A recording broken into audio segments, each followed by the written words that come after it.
শিক্ষা সংক্রান্ত গুরুত্বপূর্ণ আপডেট পেতে অবশ্যই চ্যানেলটিকে সাবস্ক্রাইব করুন, পাশে থাকা বেল আইকনটিতে অবশ্যই ক্লিক করুন।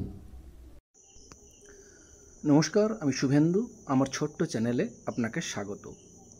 সমস্ত কর্মরত শিক্ষক শিক্ষিকাদের ক্ষেত্রে টেট পাস বাধ্যতামূলক করার বিষয়ে সুপ্রিম কোর্ট থেকে একটা বড় সিদ্ধান্ত জানানো হয়েছে। কী সিদ্ধান্ত সেটাই আপনাদের সঙ্গে শেয়ার করতে চাই। এখানে যে বিষয়টি তুলে ধরা হয়েছে, সুপ্রিম কোর্ট এই মামলাটি একটা বৃহত্তর বেঞ্চে পাঠিয়েছে এবং জানিয়েছে যে এই বিষয়ে বিস্তারিত শুনানি হবে।